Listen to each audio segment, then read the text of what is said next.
And but that robot warrior is not in a bunch of robots. It's in the digital system because he knows how to use this PSYOPs internet system to control people. And he's got a system called Dragonfly. It gives cultural points based upon your digital activity. If I could stop you there, what I am pretty sure of is that Hillary and Bill didn't do this programming.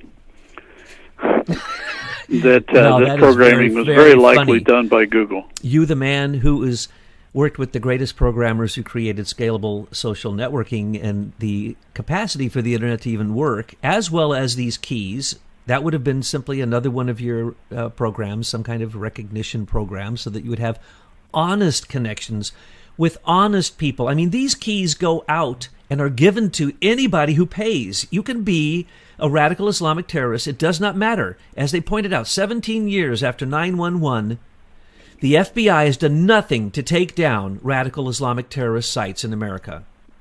They even have how many different armed encampments where they are training people to kill Americans at this very moment. You can read these reports. We've given them out. This is no joke. The FBI is not on our side, folks. Hillary runs the FBI. And what was that one thing you came up with? The smallest list of people who are in control of basically the whole world. Because once you control these keys, you control the internet, you control online economy, which is a national security interest for everyone, especially America. You start messing with this supposed free internet system, and you're messing with people's income, you're messing with war, you're messing with national security, and thus that is Trump's new executive order, which created a second national emergency on our hands, stating that we are in a cyber warfare, more or less, and that he's focused on the election and foreign and domestic, underline domestic. He took the old Obama EOs that he wrote, executive orders that he wrote, which we can go into in great detail because they're such a joke. But what Trump did is he turned it on them, as he always does, the Trump effect. Oh, you want to spend 2 years going after me for Russian interference? Go ahead, bring out all that you have. Hit me with your best shot. Now it's nothing. I'm going to turn it on you, Mr. Mueller. You are now a domestic enemy of people who meddled in the election because this crossfire hurricane CIA John Brennan started with Peter Strzok in the CIA counterintelligence department is still operating as the special counsel. So everyone involved in that is part of a conspiracy to use digital communication and otherwise, because this is a carte blanche executive order that Trump just wrote that put us in a second national emergency. He has now the power to go after these people. He has the power to take away Hillary Clinton's keys. And in a minute, let's go into why they used Obama's executive orders to attack Trump. And now Trump has turned it around to let them attack themselves, because all it was demanding is lawfulness. Rule of law will put them all in jail. And what you've found out is how to go after the whole thing. We couldn't figure out how to turn the internet off. If people don't pay their dues and the public key infrastructures do not give certification and clarification that the person you can communicate with can be trusted, then the internet fails instantaneously, if I'm not mistaken. Correct. Yeah, it's all based on trust. Whoever is managing these lists, this is why they use the word trust so much in these environments, because they're not trustworthy. So therefore they have to overuse the word trust in order to fool most people into thinking, oh, well, they say they're trustworthy, they must be trustworthy. Well, no, they're not. They're completely untrustworthy, and we're getting screwed every time we make a connection on the internet. Now, let's explain for people, because we did in a previous audio, but it's so stupid that I want to recap this just to prove how utterly insane and stupid this system is. So, the tax on the internet is not controlled by the people who actually own the wires and cables and even satellites of the internet. Isn't that amazing? The people who own it don't get to charge a tax. Now, the people who provide internet service providers, they get to charge whatever they want, and then they have to pay for the keys. So anybody who wants to work on the internet has to pay for the PKIs, these keys. Hillary's keys, we'll call them. Hillary's tax. Yes. But the tax, if you ask anybody in Congress, including the stupid people I'm going to name in just a minute, they're going to go, and I don't know anything about this. So the head cabinet members have an IT person, and their head IT person sits on a committee, and that committee is called the Federal Common Policy Committee. And they could be people fresh out of college, and I doubt they can do anything except make the printers run and make sure that their lands works, or, very basic things. Are they capable of making policy that affects the whole world and determines the greatest tax ever created in human history? I don't think so. Do their bosses on the cabinet even know that they do this? I don't think so.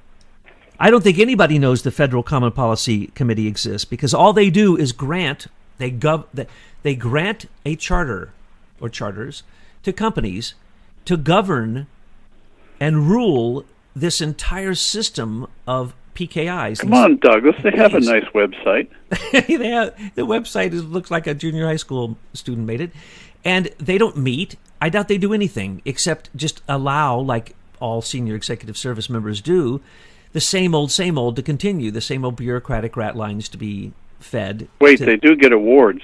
They get awards, and that gives them big awards. But then they see the system and they go, why am I working in the government when I can go out here and work for 100 times more a year, because I know the secret? And the secret is I'm going to go meet Orlando Bravo, and I'm going to go work for Entrust. I don't care where they are, because they control the market. And if you control this market, you control the taxes, and you control the hub. And the hub is where we had pointed out Richard C. Walker, which goes back to Rose Law Firm and goes back to the same group of people with Hillary and Chandler and IBM Eclipse Foundation. Same old group of people stealing patents. They had to have a hub. We couldn't find the hub because the hub seemed to just vanish into thin air. It had to exist, and we knew that the NSA and everybody else, the Department of Defense, everyone else, was subservient to them. Yep. And we could see the lines, and we could see the NSA tapping into the lines. We could see the people paying for 40 to 45% of the cost of those lines. Like all those the astounding thing to me is that this Entrust group issues the keys to the NSA. Unbelievable. When I say subservient to the NSA, I work for the NSA. That takes my breath away. That a corporation controls whether or not the NSA is allowed to have a communication, any communication, all communications? Yep. So who are these people? Well, we could just say that they're ruthless tax mongers who happen to these are sociopaths. These are people that just have one control for control's sake, obviously. Oh, yeah, you're talking about the cabal. I'm talking about somebody who works at Entrust and says, well, this is a pretty cool system, man. I sit here, I do nothing, and I make a ton of money. Right. Okay, then who retires to Entrust? We need to find out who is on this asset management company ran by Orlando Bravo, who no one's ever heard of. And we need to find out who that money's really going to, the offshore accounts, and then we'd get it going on. Because what Trump just did with his executive order declaring a national emergency in relationship to the attacks, he was talking, let's go back. During Obama's time, the attacks were by China on our intellectual property, and you are a living proof of the fact that the British do it through our own patent office. The attack on intellectual property is unprecedented in history. Basically, if you have a good idea, you better be ready to have it stolen or you might be killed for it, because the government wants it internationally. The globalists want it. And they don't care about America. They just want to keep the patents and the money flowing to the same people. And so if that's what Obama was doing, nothing in relationship to internet theft of intellectual property, which China was guilty of. They were stealing everything from Lockheed, everything from Boeing, everything from our government, everything, right? So what did he do? Nothing. Russians weren't stealing anything. Nothing. The Chinese would have it blamed on the North Koreans, or they'd blame it on Iran, or they'd blame it on anybody who would work with them for a minute. But anyway, it was the Chinese. And we knew where it happened. We actually blew up that facility. And we blew up a bunch of chemical facilities near there when we had a big war with them over this. And then they surrendered, but they surrendered to Silicon Valley. They didn't surrender to the Department of Defense, China I'm speaking of. So that's the war that was going on. But that's not what, on April the 1st, 2015, Barack Obama did. He wrote an executive order saying, I'm going to go after any foreign interference in our election. He didn't say domestic. Why? Right. At that moment, people don't understand. We've been harping this for a long time, since early. By the way, that was actually that April 1st, 2015 executive order was more generic. Than it wasn't specifically focused on election. It was focused on infrastructure, on cyber attacks, on anything to do with computers. Right. It was highlighting what they were going to attack Trump for, which was Russian collusion to attack the Democratic National Committee server, which has never been looked at by a U.S. official. It's only been looked at by a Russian spy who was used as an FBI asset, Dmitry Alperovich, who runs CrowdStrike and is totally bogus. He always leaves he leaves GRU footprints from the 1.0 version. He's an idiot. You know, it's almost humorous looking at that second executive order on December 28th of 2016, which was a follow-up to the April 1st, 2015. You know, that was April Fool's Day, by the way. That's my joke. Oh, that's interesting. That's probably a joke. That's why I say that's a joke. That was just to go after Trump for the fake narrative. The second executive order actually names some Russians. And this is like December 28th. He's only got a couple more weeks in office, and he's still feverishly writing executive orders. I mean, how suspicious is that? It's more than and yet suspicious. We're still dealing with this mess that they created by these executive orders. In April of 2015, they thought Trump had no chance, but they knew that Roger Stone and Paul Manafort had agreed to work with him, and they're kingmakers. They are president makers, and Paul Manafort demonstrated that, and Roger Stone did get Trump through the initial impact. And then they were both taken out, weren't they? And who were they taken out by? Foreign agents working with our weaponized Obama administration. So back in April of 2015, they saw Trump coming, but it wasn't until they knew they'd been hacked and they knew they had been breached the Democratic National Committee in April of 2015, believe it or not. Can I stop you right there? Yes. When you say they knew they had been hacked, that with this new information, that's even laughable. It is. Because the fact is that Hillary had the keys to everything, so she hacked the DNC herself.